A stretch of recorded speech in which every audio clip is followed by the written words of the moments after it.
নামাজ আদায় করবেন খুশু খুজুর সাথে। ওলামা একরাম এই জায়গাটায় আমরা একটু চুপ থাকার আবেদন জানাচ্ছি। অন্যরা বলেন নামাজের ফরজ কয়টা, সাধারণ যারা বলেন তো আপনারা। এখানে 2-3 জন কইতেছে। কত মাহফিল হয়, হ্যাঁ, অনেক কষ্ট লাগে আমার। প্রত্যেক দিন মাহফিল হয়, শীতকালে তো ডেলি এক এলাকায় আপনার 14-15টা হয়। 3-4 জন আওয়াজ দিছে নামাজের ফরজ, একজনে কইছে 13টা আর একজনে কইছে 14টা।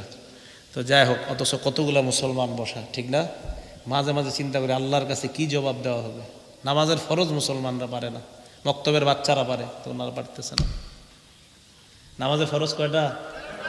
13টা। বাহিরে কয়টা? ভিতরে?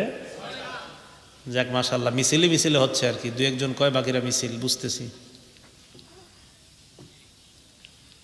1 নাম্বার কি? আচ্ছা আচ্ছা, নামাজের ফরজগুলা ওয়াজিবগুলা আপনারা শিখে না রাখলে কে শিখবে? এগুলো সব প্রমাণ আছে।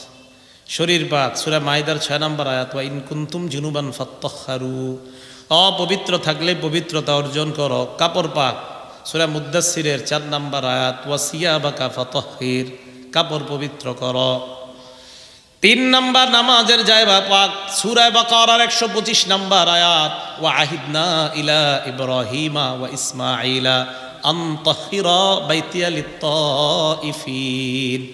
ইব্রাহিম ইসমাইলকে আমি আল্লাহ বললাম পবিত্র করেন আমার ঘরটা। কেন? লিত-তাইফিনা, যারা তফ করবে তাদের জন্য, ওয়াল আকিফিনা, যারা ইতিকাফ করবে তাদের জন্য, ওয়ার রুকঈ, যারা রুকু করবে, ওয়াস সুজুদ, যারা সিজদা করবে, মানে যারা নামাজ পড়বে তাদের জন্য। 4 নাম্বার সতর ডাকা, সূরা আরাফের 31 নম্বর আয়াত, ইয়া বানি আদমা খুযু জিনাতাকুম ইনদা কুল্লি মসজিদ। হে আদম সন্তান, নামাজের সময় সাজসজ্জা অবলম্বন করো। 5 নাম্বার কিবলামুখী হওয়া, সূরা বাকারা 144 নম্বর আয়াত, ফাওয়াল্লি ওয়াজহাকা শাতরাল মসজিদিল হারাম, কিবলামুখী হয়ে দাঁড়াও। হ্যাঁ, কিবলামুখী হয়ে দাঁড়াও। ওয়াক্তমতো নামাজ পড়া, সূরা নিসার 103 নম্বর আয়াত, ইন্নাস সালাতা কানাত আলাল মুমিনিনা কিতাবাম মাওকুতা, নামাজ ইমানদারদের উপর সময় মতো ফরজ। 7 নাম্বার নিয়ত করা, বুখারীর 1 নম্বর বর্ণনা, ইন্নামাল আমালু বিন্নিয়াত, আমলের প্রতিদান নির্ভর করে নিয়তের উপর। যারা মনে করে কি জানেননি, মাদ্রাসায় যে ছাত্ররা বক্তব্যে পড়ে না, এগুলো তো বক্তব্যের পড়া, এগুলা কি হাদিসের পড়া নেই, এগুলা কি কোরআনের পড়া নেই? তাহলে আমি কি কইলাম প্রত্যেকটা? আমি বুঝাই কেন কইছি জানেন? এগুলা বুঝাইতে চাইলাম কোরআনে আছে, এরপরে আপনারা পারতেছেন না। এটা বক্তব্যের পড়া না, এটা সবার পড়া।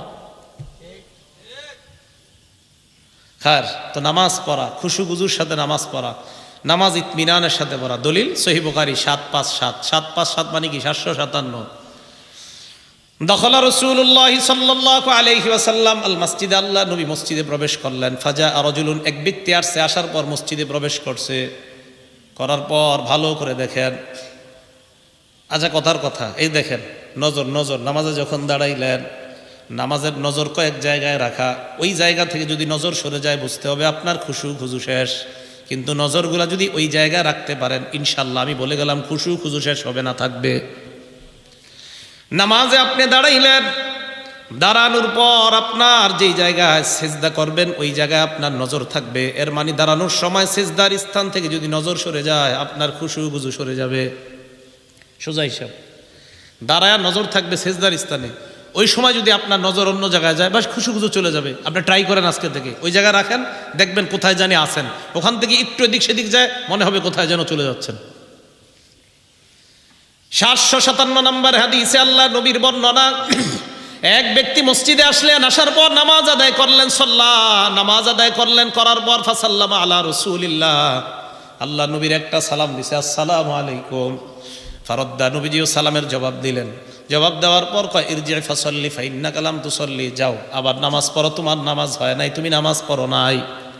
বুঝছেন তো? তুমি যাও নামাজ পড়ো, আবার নামাজ পড়ো নাই। ফারাজা ফাসাল্লা কামা কানা ইউসাল্লি, ওই ব্যক্তি আবার গেলেন, সুম্মা ইউসাল্লি কামা কানা সাল্লা, যেইভাবে আগের মতো নামাজ পড়লেন আবার ওইভাবে নামাজ আদায় করলেন। আবার নবীর সামনে আইসা সালাম দিলেন। আল্লাহ নবী সালামের জবাব নিয়ে বললেন ইরজি ফাসাল্লি ফাইন্নাকা লাম তুসাল্লি, হে মিয়া যাও আবার নামাজ পড়ো, তুমি নামাজ পড়ো নাই। এইভাবে 3 বার হয়ে যাওয়ার পর ওই ব্যক্তি বলে, ইয়া রাসূলুল্লাহ, আমি তো নামাজই পড়তেছি, আপনি কোন আমি নাকি নামাজ পড়ি নাই? আসলে তো নামাজ পড়ছি।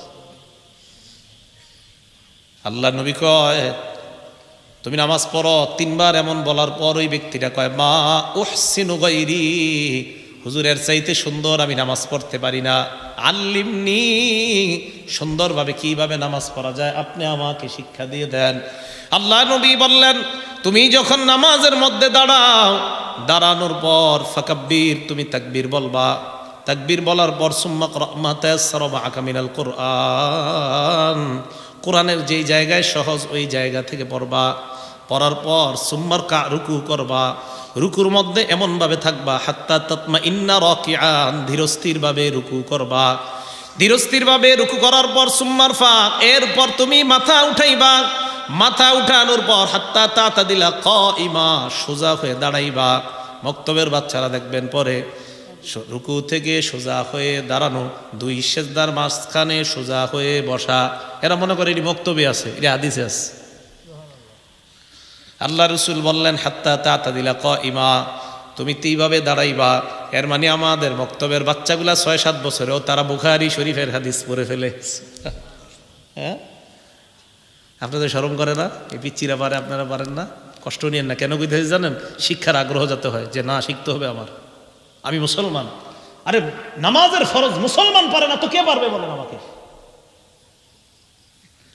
কোন কোন এলাকায় গিয়ে যদি আমি বলি কোরআন পড়েন, তো 2-1 জন কই পড়ি, আর বাকিরা যখন কই পড়ি না, আমার রাগ উঠা যায়। তো কোরআন কে পড়বে মুসলমান না বললে? হাত্তা তাতাদিলা কাইমান, দাঁড়াও, ধীরস্থিরভাবে দাঁড়াও। তো দাঁড়াইবা। সুম্মা সুজুদের পর সেজদা করবা। হাত্তা তাতমা ইন্না সাজিদান, ধীরস্থিরভাবে সেজদা করবা। এরপর সেজদা থেকে মাথা উঠাইবা। মাথা উঠানোর পর হাত্তা তাতমা ইন্না জালিসা, 2 সেজদার মাঝখানে সুন্দরভাবে বসবা।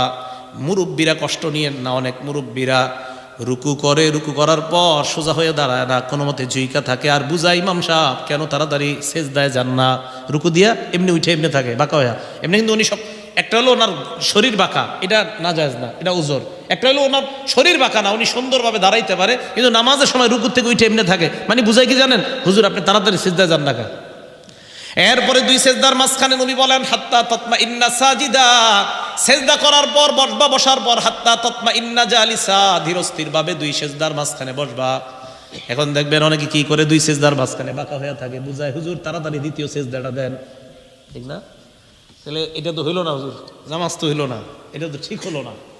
তাহলে 2 সেজদার মাঝখানে সোজা হয়ে বসা। নবীজি বললেন এইভাবে তুমি 1 রাকাত এইভাবে শিক্ষা দেওয়ার পর বললেন ইফআল ফি সলাতিকা কুল্লিহা, এই যে তোমাকে আমি ধীরস্থিরতা শিক্ষা দিলাম, এই শিক্ষাটা পুরা সালাতের মধ্যে তুমি বাস্তবায়ন করবা। ভাই পড়বো তো এইভাবে নামাজ ইনশাল্লাহ। আল্লাহ তৌফিক দান করেন, আল্লাহ তৌফিক দান করেন।